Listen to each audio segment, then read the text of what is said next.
And what's up, everybody? Welcome back to the channel. It is your boy Cheap Ludes in his finest evening wear. Look, I just decided to wear the same clothes that I've been wearing while sitting on the couch, just watching Stranger Things. Which, look, I'll be honest, I'm not the biggest Stranger Things guy, but the most recent season's pretty solid. But that's not why we're here. We're not here for a Stranger Things review. Though if you want that, maybe I won't do it. I'm just kidding. There's already a million of them from more trusted sources than myself. Some of them bought by probably big Netflix, but you know, it is what it is. Doesn't matter. Netflix is hemorrhaging things at the moment. They need all the positive press that they can get. Look, the market in my team, nice transition, is it's interesting right now. I mean, I'll be honest, the crash that we've experienced isn't quite as pronounced as I had thought based solely on the Galactic packs, which, you know what? We knew that the pack odds were going to be bad. I mean, how could we not realistically? Like, Invincible LeBron and Invincible T-Mac, like, we weren't bound for good back odds, obviously. Let me open up a couple. It'd be nice to pull T-Mac just so I can get all my, MT back that I spent, which was quite a lot. Let me tell you, quite a bit more than I think I've ever spent playing this game, period, which, like, is not good. But, like, the pack odds are pretty bad. Like, I could sit here and open all day. There's no possible way that I would get even remotely close to my MT back. It's just not going to happen. You know what I mean? And I just have to assume that's the case for a majority of people. Look, I got a holographic Bobby Portis. That's pretty cool. You know, I might use that. I don't know. I got some more coaches. Shout out to Luke Walton, I guess. Shout out to Mark Daigneault, who I get, like, all the time. I feel like Mark Daigneault's family, the Daigneaults, don't even care about Mark Daigneault at this point. You know what I mean? Now, like, let's look at the market. Galactic packs are interesting.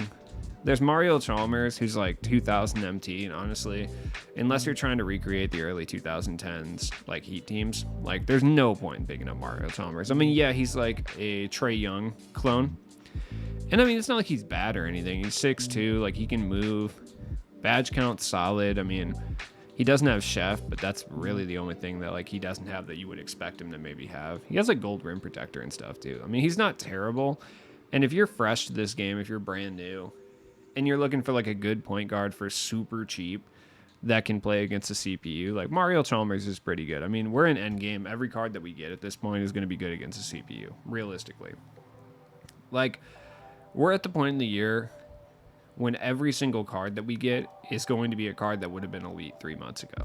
You know what I mean? Even the worst cards, like Mario Chalmers would have been a top tier point guard like 3 months ago, because every card coming out now has very quick jump shots and elite dribble sigs, in addition to, like, pretty solid badge counts, at least 60 for the most of them. You know what I mean? 60 Hoffs, no, but at least 60 total badges for the most part. Chalmers is good. I mean, he's okay. If you want him, sure. Maybe you're a Mario Chalmers fan. Maybe you want to recreate the Heat teams like I talked about earlier. Yeah, or you're a new player and you want, like, a pretty reliable point guard to play with. Like, yeah, Mario Chalmers is solid. Then we got Jim Jones. He's like 2000 MT, and he's actually pretty good, to be honest. Like, he's relatively big size-wise. 6'11", so he's about as big as, like, Nate Thurman and a few other people. He's got a pretty big player model. 220, so he can actually move pretty well. I think that's his biggest thing, is he has, like, quick dribble style with, like, Kyrie's behind the back, which I know people hate, but I personally don't mind it. T-Mac has it, which, that's one of those things where it doesn't really matter what T-Mac has. I'm going to say that it's good to justify the amount of MT that I spent. So, but Chones is good, or Chones, I don't know how to say it.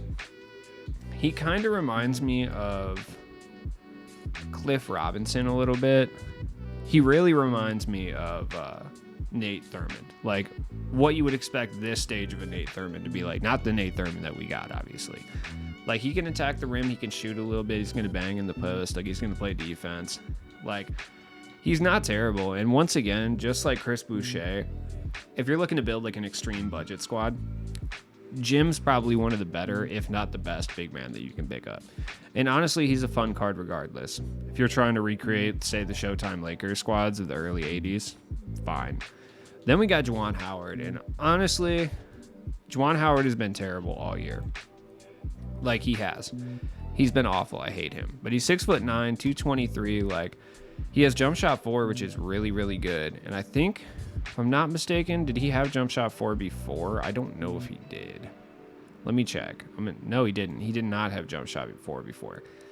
Quick dribble style. He's got MJ's crossover and Pippin's behind the back, so he can really move.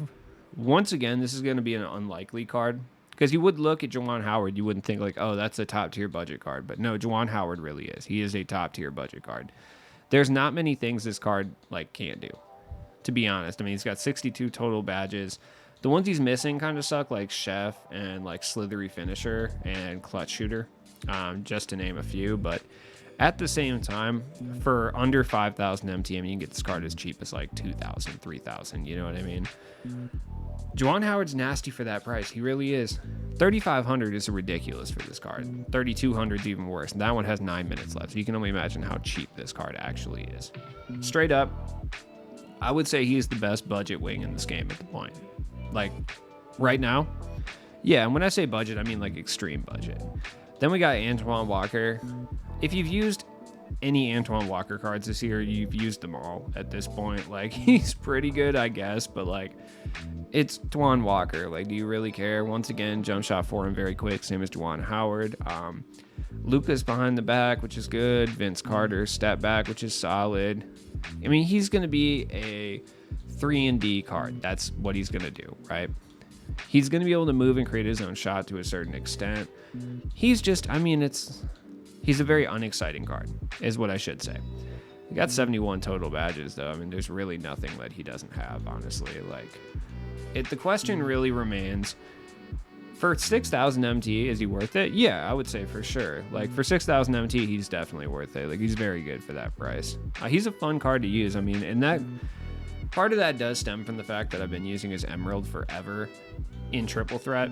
Prior to Grant Williams, I used Antoine Walker pretty much every single game that I played in Triple Threat. He's still good. Then we got Ray Allen. Ray Allen is basically the exact same as this Ray Allen. There's no difference between them whatsoever, if I'm not mistaken. Let me check and just see, because I believe he has Ray Allen on quick. Yeah, there's no difference between this Ray Allen and the other one. That's why I always say, like, grinding for level 40 is worth it for a time, but then 2K will inevitably come out with that same level 40 reward in pack form as a lower overall card later on in the year. I mean, we've seen it with Iverson, we've seen it with Ray Allen. I guarantee we see it with Giddey at some point.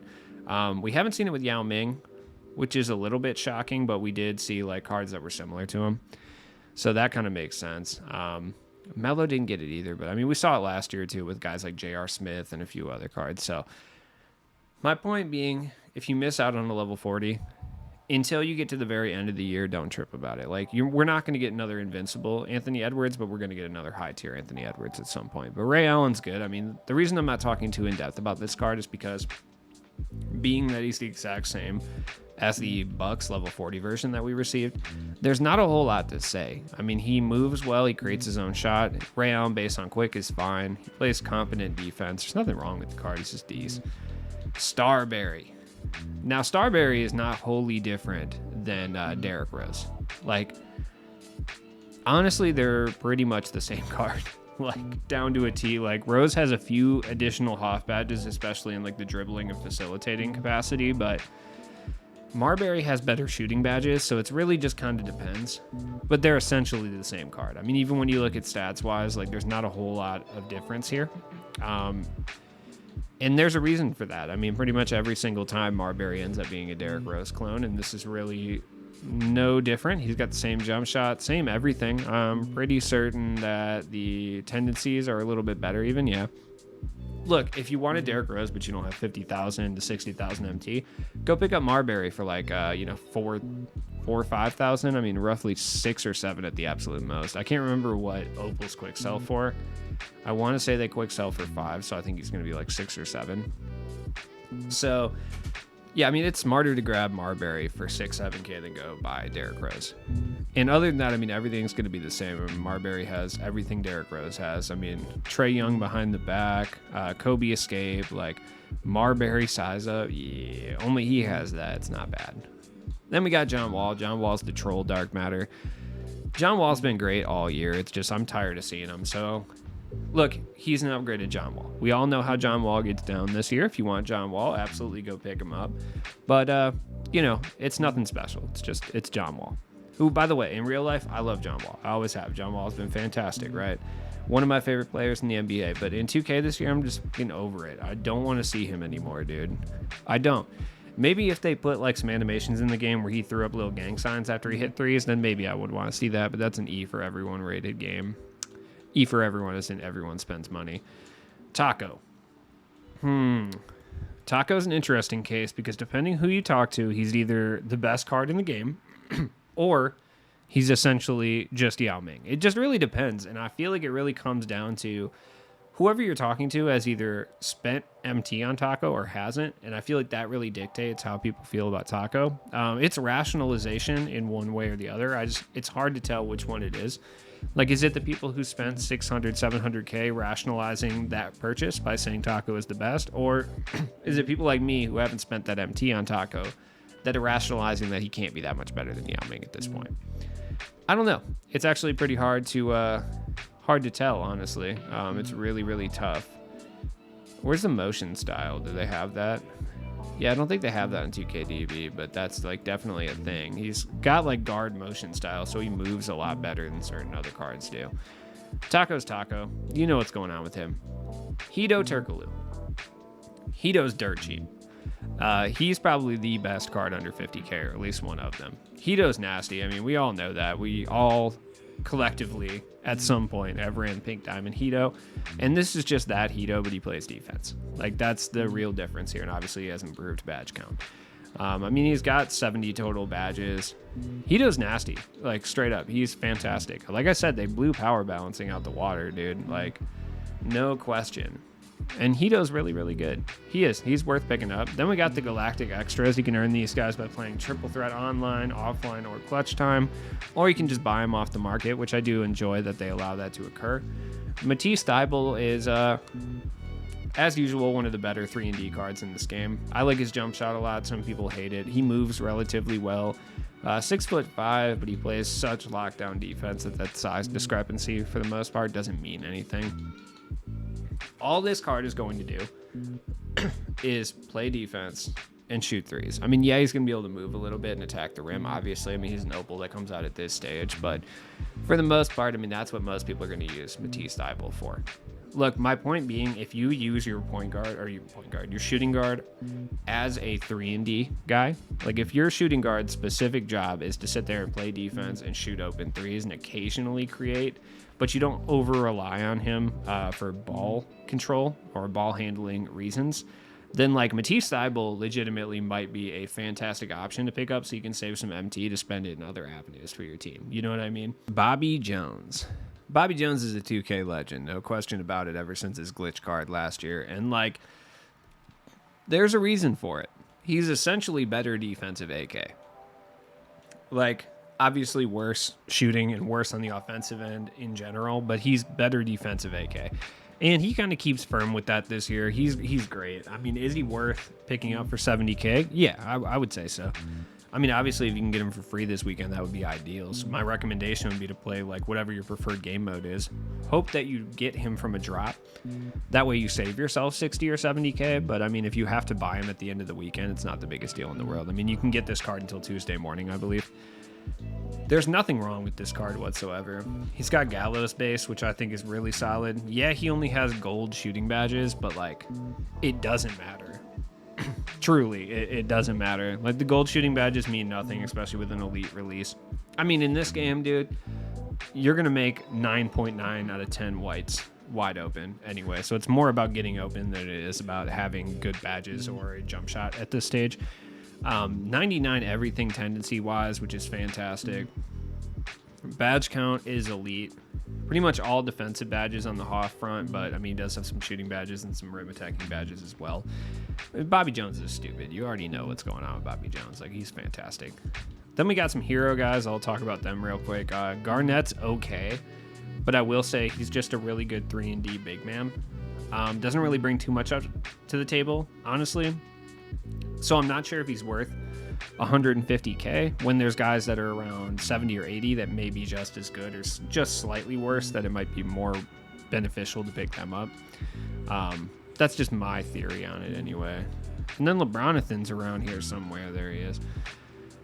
LeBron's still kind of expensive, but like, you know, if you want LeBron, go get LeBron. If you don't want LeBron, don't get LeBron. You know, that's about the best I can say it. I mean, he's pretty good this year, but there's so many elite small forward, power forwards that it's really hard. My main thing is like, LeBron is like 250K, right?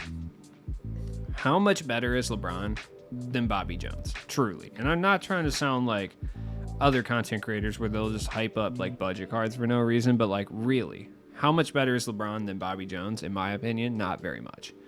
Like, if at all. I mean, LeBron's a better facilitator. He's a little bit better of a shooter. I prefer Bobby Jones' release though. So it's really personal preference. But I think if you're looking to cut costs on your team, grabbing like someone like Bobby Jones over LeBron is very smart. Unless you're a huge LeBron fan, then absolutely go splurge, dude. It's fine. Kevin Garnett's fantastic, and he actually is not very expensive compared to the rest of the Invincible cards because of his jump shot, which his jump shot is meh. It's kind of slow. It's not great off the dribble, which is unfortunate because he's a very, very competent dribbler. For someone of his size to be moving like that is very beneficial. Is he better than like Amari?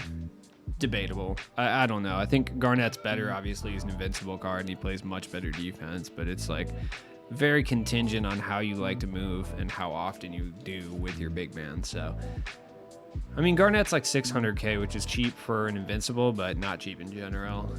Then we got T-Mac Attack over here, who's like 1.5 million MT. And here's what I will tell you, right? I have T-Mac. I bought him, okay, for 1.4 million MT. I am a massive T-Mac fan, like huge. Got like 6 T-Mac jerseys over there, right? He's my favorite player of all time, no question about it. Besides Greg Ostertag, who's right there as well. Was it worth it for me to buy T-Mac for 1.4? On current gen, I will say that he feels sluggish, like he does. And anyone who tells you different is incorrect, in my opinion. Like on current gen, he feels sluggish. I understand he's very good on next gen. The other thing I will say about T-Mac is for whatever reason, he seems to just never be impeded attacking the rim. So you can just kind of hold turbo and run to the rim and try to dunk, and chances are he will get a basket majority of the time, right? His jump shot is elite. He moves incredibly well. He has Kyrie's behind the back, which is something that's a knock against him the most part, but you know, it is what it is. I had to buy the version with the blue T-Max on him. Shout out to whoever sold that one. You got a cool 1.4, but you know what? I'm a happy customer, so it's fine. T-Max good, right? But let's be real. Is he better than Scottie Pippen, who you can get for a significantly lower price point, who I might actually pick up today because I feel like regardless what comes out, I feel like Scottie and T-Mac will be in my endgame squad no matter what, so it doesn't really hurt me to have to spend a bunch of MT on these two guys. I can't say confidently, having used T-Mac, that he is that much better overall than Scottie Pippen. Just because Scottie Pippen's such a good defender and he moves, I would say just as well. He's definitely better in transition, in my opinion, than T-Mac is. T-Mac's better at like half-court ISO, but Scottie's a better like transition handler just because he has that Scottie behind the back, and he seems to move a little bit faster as well for some reason. So it's just tough for me to say absolutely should go spend 1.4 on T-Mac. If I wasn't a T-Mac fan, I would not have picked up this card. Like if this card was the exact same as T-Mac but was like a different player, like if this same card came out and it was like Zach LaVine or DeRozan, I'm not picking it up, if that makes sense. It could be the exact same in every single way and I don't pick it up, right? Or I've sold it back already. Something to think about, something to ponder. Then we got Braun Brown. I mean, Braun's great, but once again, there's just so many small forward, power forwards that it's hard to justify the price that he's going for. But I mean, he's an invincible Braun. But the other thing you have to think about is, remember last year, they came out with like 19 LeBrons at the end of the year. They came out with some shooting guard ones, some point guard ones with Exum base. You know, they'll probably do that again. And obviously, LeBron's going to get a little GOAT card as well. So, kind of something to think about. Also, is that a... What is that? Is that a... What is the cat down there? Is that a lion? That is a lion. Why did they put a lion on his? What's T-Mac got? Stars? What the fuck is this? I mean, yeah, it's the Magic. I understand. But why did LeBron get him? Why'd he get a lion, dude? Okay. Yeah, I'm annoyed by that. That's frustrating. What Garnett get? Garnett just got some woods. I mean, yeah, Timberwolves makes sense. Steph Curry's just got some water droplets. Cool. What's Penny got? A broken knee? No, Magic Stars. Great. Once Giannis got some Greek stuff. A deer. Okay, so I really want to know why he got a lion. I don't understand. If somebody wants to cue me in the comments, go right ahead. I know I just did a dismissive eye roll. I don't know. People love when I do that. Anyways, looking at some other cards, Kristaps has come down in price a little bit. I mean, he's not very much cheaper, but he's cheaper for sure. There's a lot of them up right now. Is he worth it? Sure. I mean, Durant's up in price. For the most part, majority of the cards are up in price from what they were before. Giannis being a notable, I was going to say, yeah, he's a notable exception to that. I mean, he's cheaper than he was a few days ago. Like, he's probably the only one that seems to have gone down. I just feel like that's because there's so many small forward, power forwards, you know. Now, we're definitely going to get an invincible Jordan relatively soon. Jordan and Durant are coming up real quick. And then we're going to get a wild card invincible, right? That's my prediction. Who the wild card invincible is going to be, I don't know. But I just feel like this is the year 2K gives us a really random invincible, which we got some last year, but this is a year we're going to get something crazy. I can just feel it in my bones, dude. I don't know. He's really expensive. Giannis is down a little bit. I just feel like Giannis overall is down, you know. Now, is it a good time to go pick up cards at this point? No, I would say it's not, because the cards have risen in price since Thursday and yesterday. So I would wait a few days. Now, when it comes to selling cards, Monday and Tuesday is typically when I tell people to sell cards, especially after the weekend. Now, I don't have a reason for that. It just seems that cards will start to go up in price at that point. And I feel like it has to do with people are done selling their cards for lower than they're supposed to go to buy new cards, because people do that all the time during the weekends. But I don't know. As always, it's been your boy Cheap Blues. Hey, if you're still here, I'm going to be streaming later on tonight, you know, around like 5:30. It's going to be cool on YouTube, so come hang out. After that, I may do a stream on Twitch if you guys are down, so come hang out over there as well for like an hour or whatever. Have a good night. Don't buy T-Mac for 1.4 million. I promise it's not worth it.